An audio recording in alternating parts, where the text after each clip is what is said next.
Welcome to Flow with the Grow. I'm your host, Sophia, a health and fitness professional, positivity distributor, and a real-life human being with real-life challenges. Every Tuesday, you will hear my honest conversations on the day-to-day highs and lows that life teaches us, as well as bring you actionable tips that you can implement to improve your health and wellness journey. This podcast will empower you to flow with the inevitable setbacks of life. You will learn what it means to flow with the grow, see through a lens of optimism, and navigate your way to living your best life. Thank you so much for being here with me today. Now let's jump into your daily dose of positivity and growth.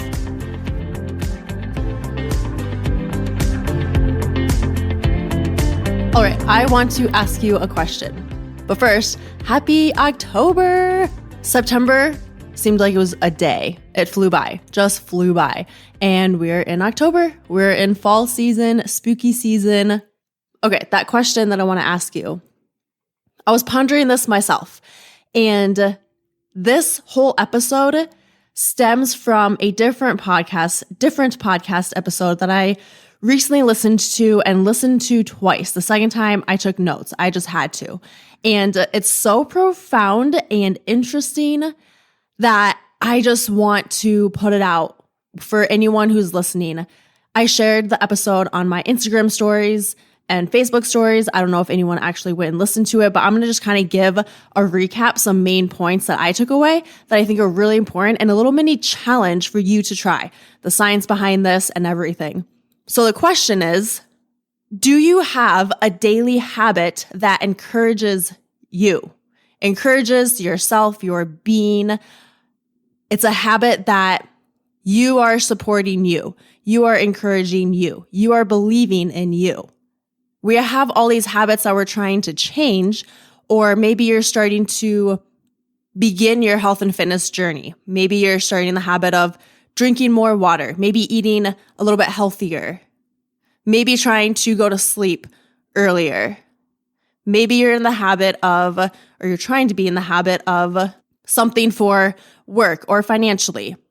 So we have goals that we're setting and we're trying to change our daily habits in order to feel the way that we want to feel. Or we're wanting to change habits that are doing the opposite, taking us away from the way that we want to feel. But have you ever thought about having a daily habit that focuses inward, that focuses on you, your confidence, your self-love, your mindset, a daily habit where you are physically doing something so simple, it seems cheesy, something so simple that we tend to overcomplicate things, but it's so simple that we overlook it, something like this.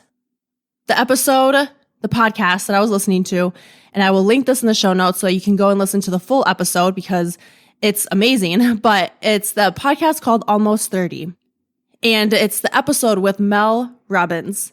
If you know Mel Robbins, she about 10 years ago invented this thing called the 5-second rule, which I also highly recommend looking into. It's a book, but it's based on the idea of counting down from 5. 5, 4, 3, 2, 1, then you go. You get out of bed, you go work out, you do the thing. Well, she recently wrote a book called The High Five Habit. So this entire episode on Almost 30 is a conversation of her diving deeper into how that came about and why it works, and the science behind, the research behind why it works. This is a daily habit that we are possibly going to be resistant to. You might find yourself being resistant to this, and I'm going to explain why in a little bit. I'm going to kind of recap a little bit of what she was talking about, what she said, and some main points from the episode that she was on. And she first, in the beginning, starts talking about the fact that we're designed as human beings to be energetically aligned for what is meant for us. Now think about that for a moment. We're designed as humans to be energetically aligned for what is meant for us. There's all this conditioning from the moment we're born to whatever age you are now, but from the moment we're born to the day we die. We are conditioned to believe different things based off of our environment, our surroundings, the people around us, what we read, what we think, what we listen to, what we watch. What are the things that make you feel alive, energetic, expansive? And you could even be scared. Like she talked about, you could even be scared as hell of that thing that makes you feel alive and energetic. But the thing you're doing the person you're with, the move you're about to make. There's something about that feels right, that feels like growth. And sometimes I feel like we push those feelings away because it's not the norm. It's not normal to do whatever that thing is. Maybe it's a big move. Maybe it's a job change. Maybe it's a relationship, a new relationship with someone, and you're going to move in with them. But you can feel it. We're getting away from that intuitive feeling. Like, yes, we need to think logically and make decisions, but also we're missing this piece of just intuitively feeling it out for ourselves. Innerly having and trusting that intuition. For example, I get energy by training people or coaching people or creating a video or creating something, like anything, whether it's something on Instagram, so content on social media, but that brings me joy and energy. For someone else, maybe it's coaching a football team. Maybe it's helping someone financially or helping someone start up a business, like whatever that thing is for you that makes you feel energetic and expansive, that's what's meant for you. And when a person or a job or environment makes you feel suffocated and like you're shrinking, you are not in your natural energy state. And it's not how we are wired to live. And this all might seem crazy, like that's not true. We know so many people who are stuck in their jobs or hating their job or hating the people they're working with. Like if you're surrounded by those people, you're going to feel like that's what needs to be true for you.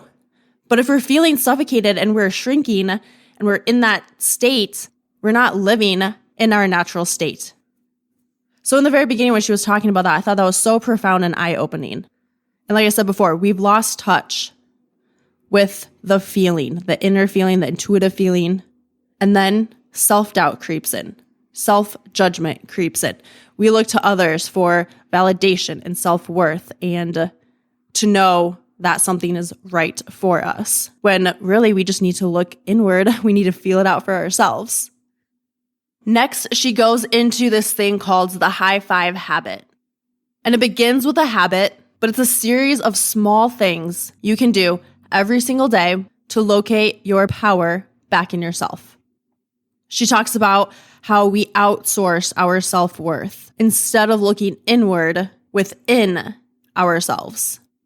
We look to our boss, our coworkers, our significant other, our friends, our family to validate us and to give us that self-worth instead of looking inward.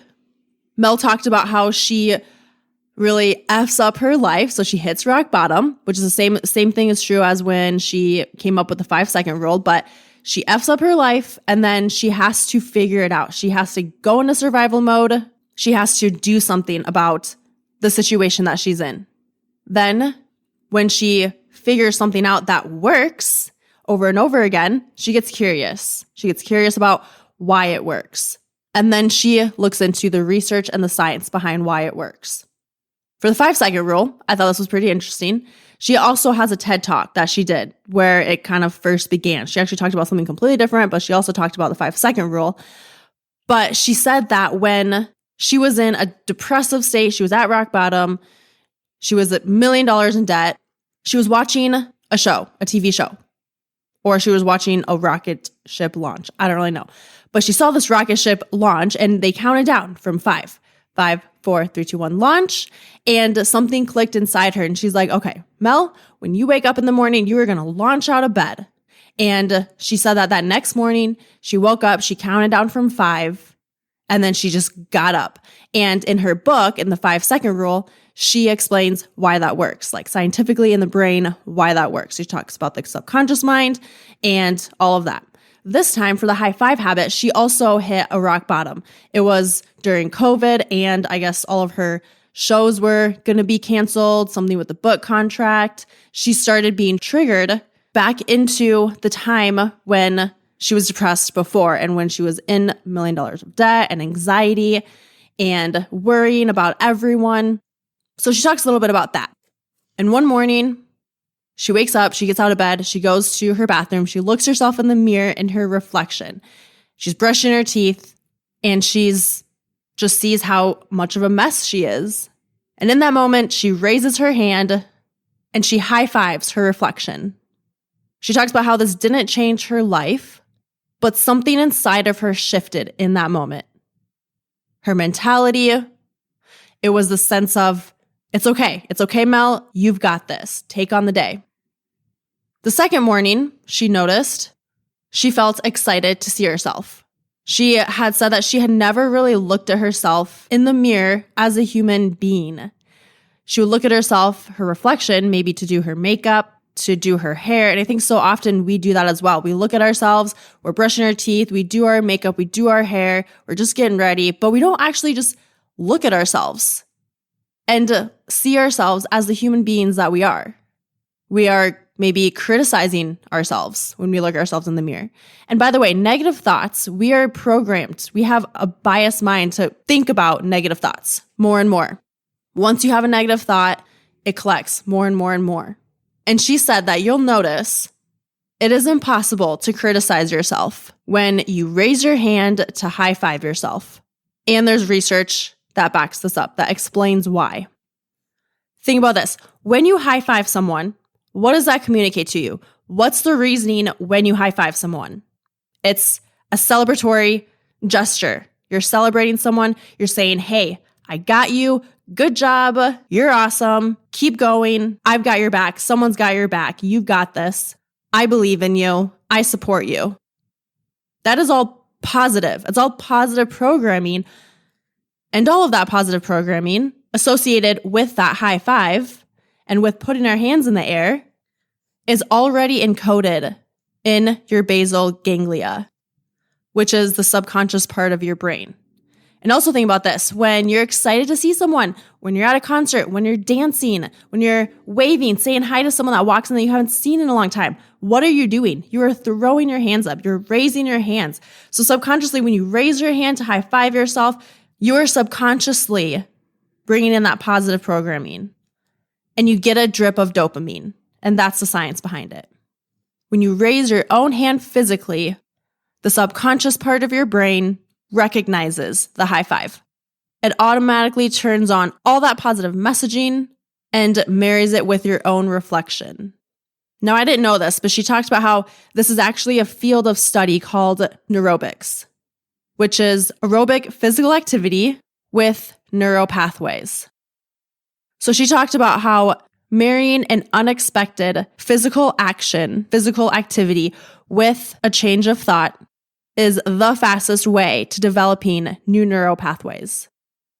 By high-fiving your reflection, you are shutting down the critic and interrupting all of that default programming in your brain. And all of that default programming you've had your entire life, most likely. And you're leveraging positive programming of belief, of encouragement, enthusiasm, support, and celebration. Number 2, she talked about how she went on to speak with or talk with and meet with Dr. Daniel Amen. Now, if you don't know who Dr. Daniel Amen is, I highly recommend you look him up. He is one of the leading experts on the brain. He has scanned over 65,000 brains. And he also explains one of the reasons why you get a bit of energy when you do this, when you raise your hand, when you raise both of your hands. And he explained it like this. When you finish a race, what do? You raise your hands. And like I mentioned before, when you see someone, what do? You wave, you raise your hands, you say hi. When you hug someone, what do? You raise your hands. When you pat someone on the back, what do? You raise your hand. For all things that we're celebrating, we're excited for, we raise our hands. And he talked about how raising your hands is remembered in your nervous system as a celebratory activity. So when you do it with yourself, your nervous system starts to switch off that fight or flight response, the sympathetic nervous system, and switches to more of a celebratory state and more of the parasympathetic system. And then, again, that is when you get that drip of dopamine. That is when your mood boosts and you feel more energized, maybe a little bit more energy, happier, more focused. Mel started to talk about the most important relationship. And I'm sure you've heard this. The most important relationship you'll ever have is the relationship you have with yourself. And one of the best things you can do to build that important relationship is something as simple and as free as high-fiving yourself. Some of the best things that we can do for ourselves, some of the best solutions out there are free and are simple. And some of the most impactful things that we can do are free and simple. But we overlook this, we overcomplicate it. And they talked about this in the episode too. But it's almost too simple for people. It's like we're always looking for things to be hard, for things to be complicated, because life can be hard. Or maybe we're in the mindset that it has to cost money in order for it to work. Or we're just used to things being complicated and hard and costing money. So when we see something that is so simple, just as simple as a high five to yourself, something as cheesy as that sounds, the corniest of things, the cheesiest of things, the simple and freest of things, we tend to overcomplicate it. And then we're resistant to it. She talks about how you must do this for 5 days, at least 5 days, because most people who do it, when you first try it out, or every time you try it out, you're going to find that there's this resistance to doing it. And I thought this was very interesting because it made sense. I've felt that before. I have felt the resistance before. Most people who try this will stand in front of the mirror and feel this major resistance to doing it. And she talks about how this is the same resistance that stands between you and everything you want to accomplish in life. It stands between you and everything you want in your life. When you go to stand in front of the mirror and you look at yourself, you look at your reflection, you are also bringing with you all of the judgments, the regrets, the shame, the past traumas, and the stories you tell yourself that you have about who you are and what's happened to you.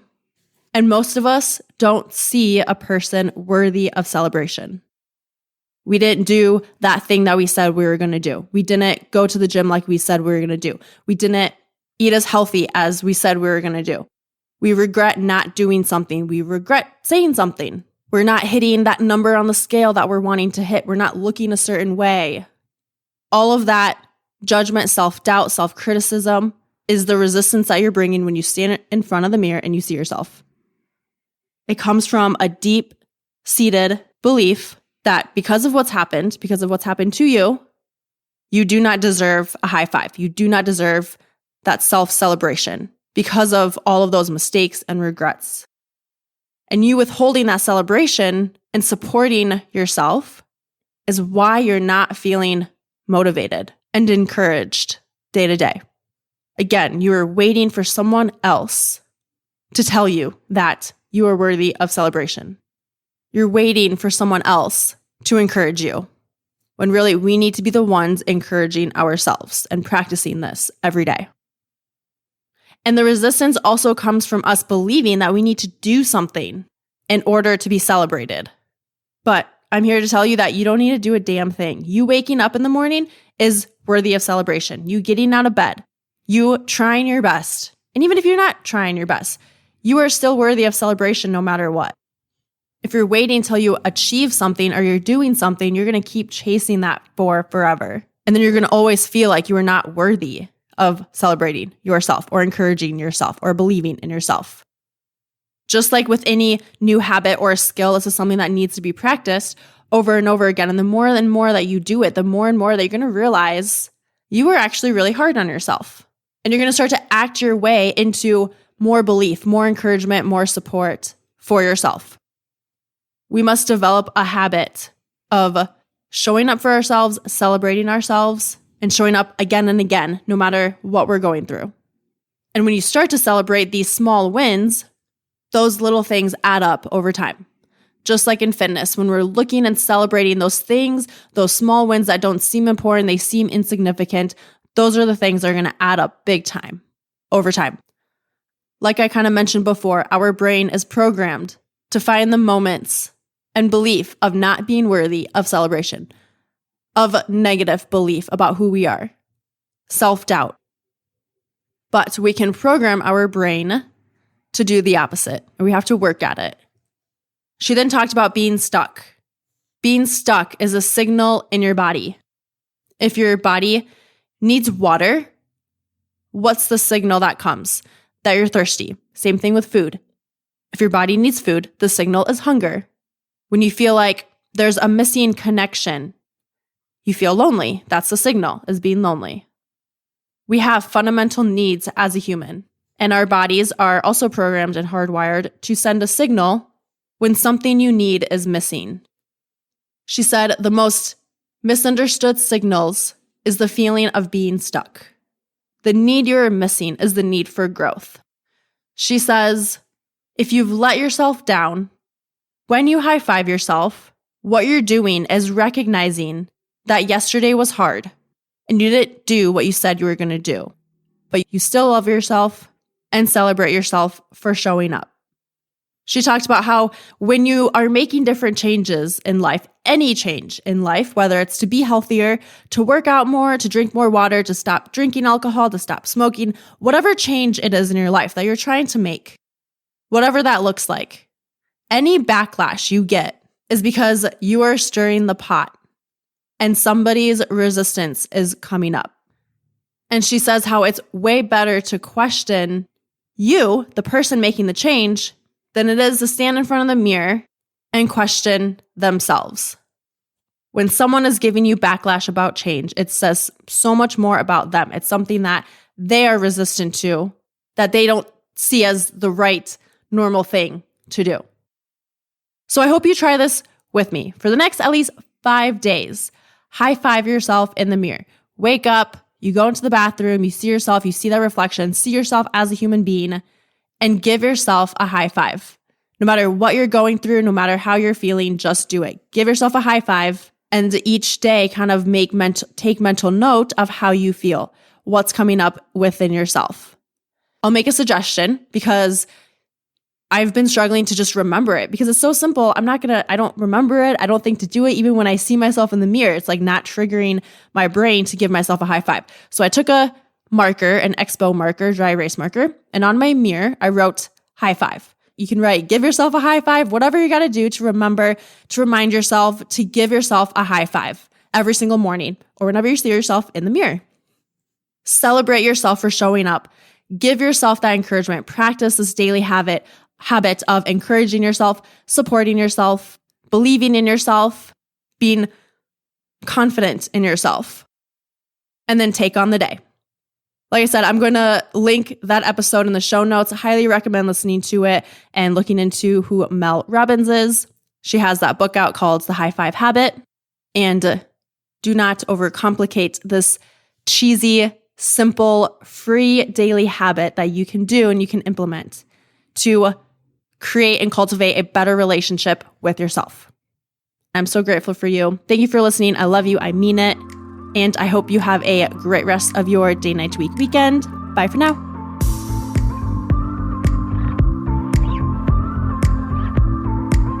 Thanks for tuning in to this episode of Flow with the Grow. I'll see you next week for your daily dose of positivity and growth.